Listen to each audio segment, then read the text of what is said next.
Hello, ladies and gentlemen, that line might sting. It might trigger you.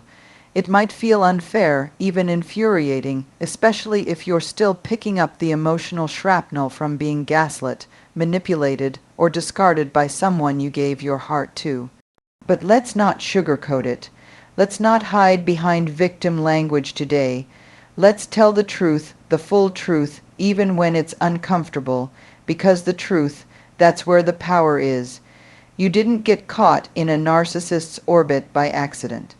You weren't just unlucky. The universe, life, God, whatever you call it, doesn't randomly toss people into the meat grinder for sport.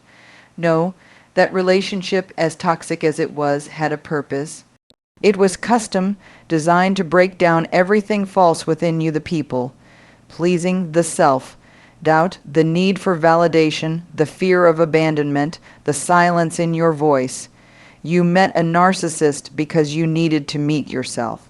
And let's be clear, this isn't about blaming the victim. You didn't ask to be manipulated. You didn't sign up to be emotionally tortured. What you did, consciously or not, was walk into a situation carrying wounds that you thought were hidden. You thought they were manageable, but narcissists, they have a sixth sense for your fractures. They smell insecurity like blood in the water. And when you have a crack in your foundation, they move in like it's home. At first, it didn't feel that way. At first, it felt magical, euphoric, like destiny. They mirrored your hopes, reflected your dreams. They knew exactly what to say, how to act, what to become. But it wasn't real. It was a mask, and it was all part of the trap. Because a narcissist doesn't love you, they love your light. They love your energy. They love what you make them feel like in the beginning, worthy, important. Powerful, but eventually that admiration turns to envy, that praise turns to punishment, that mask slips, and you're left confused, spinning, asking what the hell happened. Here's what happened. You woke up. You started to see the cracks. You questioned the manipulation. You started asking for consistency. You started drawing lines, and when you did, that narcissist, the one who once claimed they couldn't live without you, turned cold. Dismissive, cruel, they devalued you, discarded you, or strung you along in the most confusing emotional hellscape of your life. And as brutal as that sounds, that moment was sacred, because that's the moment when life says, now. Now you're ready to see what you've been ignoring, ready to face the deep, uncomfortable truth. You were always worthy, but you never believed it, and now you're going to learn to believe it for real. The narcissist didn't teach you your worth, they exposed the fact that you didn't know it. They didn't destroy your confidence, they showed you it was never built on something solid. They didn't ruin your peace, they revealed that you were never really at peace to begin with. That's the shock, that's the uncomfortable truth, that this nightmare was actually your awakening. Pain is a powerful teacher, and narcissistic pain, that's a PhD in self-awareness. It forces you to reevaluate everything. Why you stay, why you settle, why you silence yourself, why you ignore red flags and call it patience, why you confuse intensity with intimacy, that kind of relationship. It makes you dig. It makes you ask the hard questions, the ones you've been avoiding for years. Who taught you that love looks like walking on eggshells? Who taught you that you have to earn affection, prove your value, or fix broken people in order to feel safe? Who taught you that abandonment is your fault? These questions are the gold. They're the keys to breaking the cycle, because until you answer them, you'll keep attracting the same lesson in different bodies. Narcissists don't show up in your life to ruin it. They show up to reflect something unhealed, and yes, that sucks to hear. Because the easy route, the tempting route, is to demonize them, hate them, make it all about them. But healing doesn't happen through blame. Healing happens through radical self-responsibility. You can't change them. You couldn't fix them. But you can and must choose yourself now. You get to decide how the story ends. You get to decide whether that relationship was the end of your identity or the beginning of your real one. Whether it broke you or rebuilt you, whether it left you bitter or better, and that decision, it's made every day in the way you talk to yourself, in the standards you hold, in the boundaries you set and enforce. In the way you no longer apologize for your truth, your power, your presence. You don't have to hate them to heal. You don't even have to forgive them right away, but you do have to thank life for the lesson.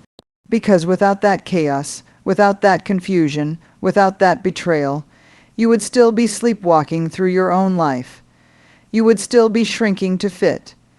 You would still be handing your worth to people who never earned it. The narcissist was a catalyst, nothing more, nothing less. A painful mirror that showed you your inner child still looking for safety, still chasing approval, still terrified of abandonment. And when you see that clearly, you stop trying to fix others and start reparenting yourself. You start showing up for the one person who's always needed your love and protection you. This is the moment when you stop seeing yourself as broken. You're not broken. You're not damaged. You're not too much or not enough.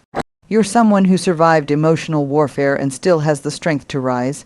And that resilience, that's your superpower, that's your comeback, that's your edge. It's time to stop minimizing what you went through. That relationship was a war zone. It rewired your brain, made you doubt your reality, made you second, guess your worth. That wasn't just a breakup, it was a spiritual trauma.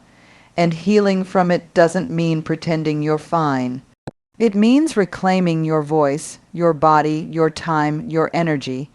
It means rebuilding your nervous system, your trust in yourself, your intuition. Because here's the truth.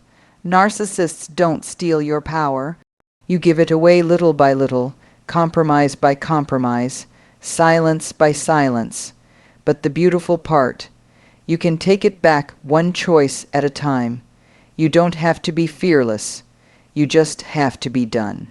Done with begging, done with doubting, done with playing small so someone else can feel big. This experience wasn't punishment. It was preparation. You were being prepared to rise, to lead, to set an example. To show others what it looks like to come back from something that almost killed your spirit.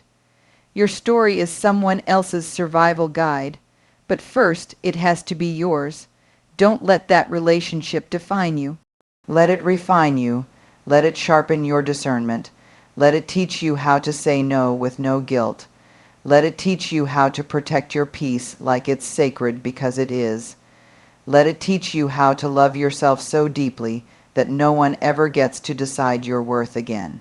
You weren't placed in a narcissist's life to fix them. You were never meant to be their therapist, their emotional punching bag, their project. They were placed in your life to shake the foundations of your identity so you could finally build something real, something unshakable. Something rooted in truth. The truth is you were never powerless. You were conditioned to believe you were.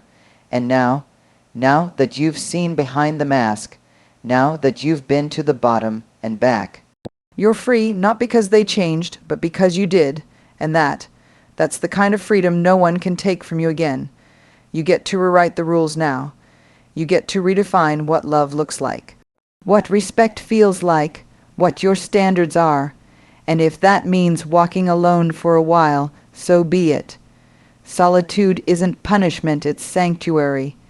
It's where you heal, where you remember who the hell you are, and where you prepare for the life that matches your worth. This wasn't the end of you, this was the beginning of the real you, the one who knows how to listen to her gut, the one who doesn't confuse red flags for passion, the one who will never again trade her peace for potential. That's who you are now, not the broken version, not the wounded version, but the one who rose wiser, louder, more dangerous to every manipulator you'll ever meet again. And if you're still in it, still caught in the spiral, still clinging to the hope they'll change this, they won't. But you can, you must. Your future is waiting on the other side of that decision. The decision to let go, to trust yourself, to believe that real love doesn't hurt like that. It doesn't confuse you. It doesn't tear you apart and call it growth. Real love builds, it heals, it respects, it uplifts. So walk away if you need to, run if you have to. Cry, scream, shake, collapse, but get up. Get up and claim the life that relationship tried to convince you didn't deserve. Because the truth is you were never unlovable. You were just being loved by someone incapable of real love, And that has nothing to do with your worth and everything to do with theirs. You weren't placed in their life. They were placed in yours to show you the cracks, to force the healing, to burn down everything fake so something real could rise. And now, it's your turn. You don't see it while you're in it. In fact, you'll fight that truth with everything inside you. You'll argue with it, justify the mistreatment, call it love, call it complicated. You'll explain their behavior away. They're just misunderstood. They had a rough childhood. They love me, they just don't know how to show it. And every time you do that, you delay your turning point.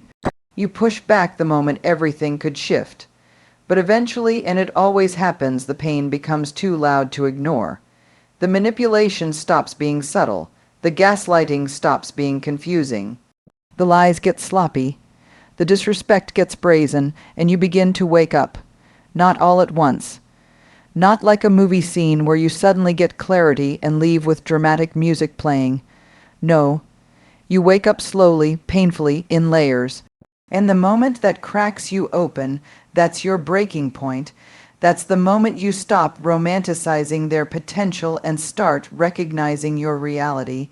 And it hurts like hell, because when you hit that breaking point, you're not just grieving the relationship, you're grieving the illusion. You're grieving the version of them you created in your head. You're grieving the hope, the dream, the story you told yourself about what it could become if only you worked harder, loved better, stayed patient. That grief, that's sacred, that's real, because the lie is dying, and every time a lie dies, truth is born.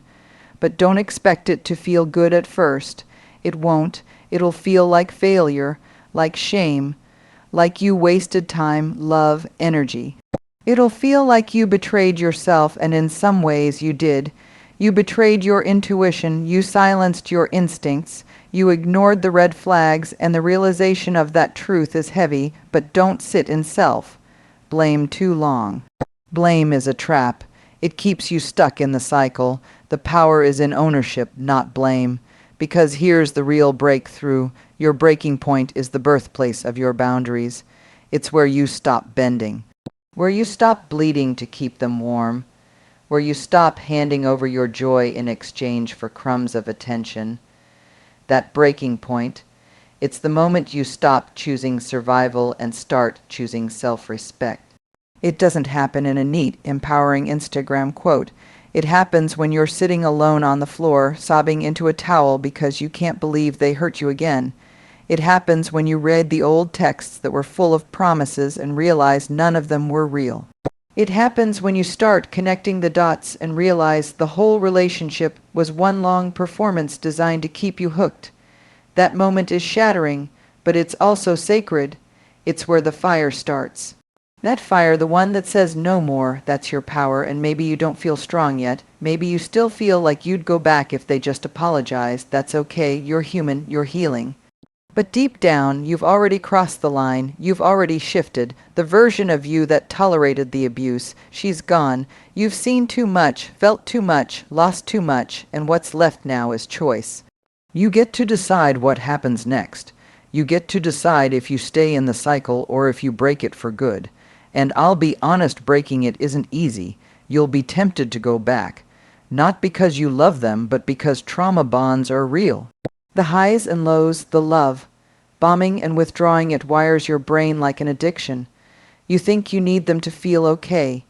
You think the only way to stop the pain is to get another hit of their attention. But the truth, the pain doesn't stop by going back. It just resets the cycle. Healing starts when you sit in the discomfort and let the withdrawal do its work. When you feel the emptiness and don't rush to fill it. When you finally stop running and ask the real question, how did I end up here? Not why are they like this, but why did I stay? That question, that's your turning point, because the narcissist isn't the villain in your story. They're the messenger, the fire starter, the wake-up call. The real story is about you, about how you rebuild, about how you reclaim every piece of yourself you handed away, about how you stop asking people to love you and start loving yourself like your life depends on it, because it does. You start remembering things like the fact that you had a voice before they made you doubt it, that you had dreams before they told you what was realistic, that you had boundaries before they shamed you for having them. You start picking up the pieces, slowly, tenderly, one by one. You look in the mirror and begin to recognize the woman staring back. She's not weak. She's not broken. She's been to hell and back, and she's still standing. Your turning point is gritty. It's not graceful. It doesn't come with applause. It comes with silence, with loneliness, with rebuilding your life from scratch.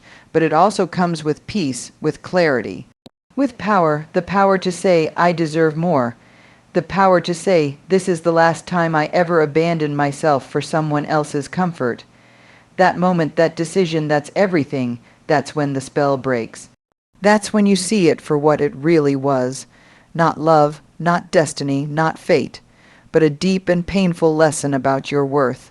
And once you learn it, you can't unlearn it. You might still grieve, you might still hurt, but you'll never go back to sleep again. And when you heal, you become dangerous not to others, but to every person who ever tried to control you. Because now, you can't be manipulated with flattery. You can't be silenced with guilt. You can't be controlled with fear. You've seen what happens when you abandon yourself. You've felt the cost, and you're never paying that price again. You walk differently now. You speak with more conviction. You laugh louder because the weight is gone. You say no without explaining. You leave without guilt. You choose peace over chaos, solitude over fake connection, and truth over comfort. And people notice. They ask what changed, and the answer is simple. You broke and you built back better, but don't expect everyone to understand. Some people liked you better when you were quieter. Easier to control, more accommodating. They'll say you're different now. They're right, you are, and you owe no one an apology for that.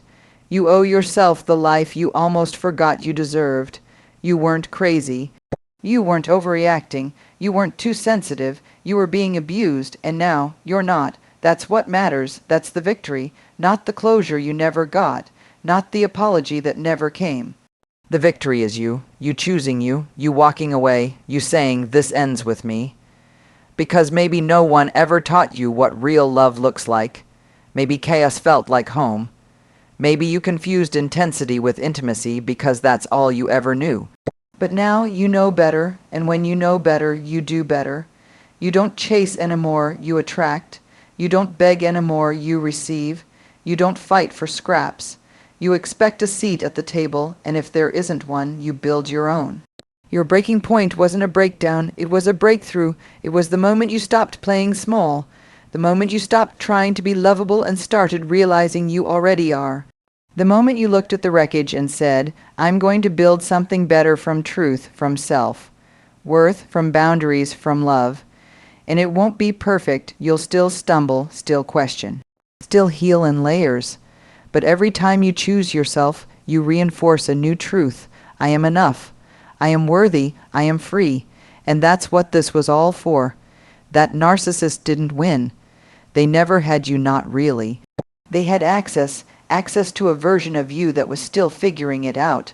But now that version is gone, and what's left is a warrior, a woman who's burned by fire but forged by it, a woman who now understands that her pain was never pointless, it was a portal, a path back to her own power. Your breaking point was your turning point, and the rest, that's up to you.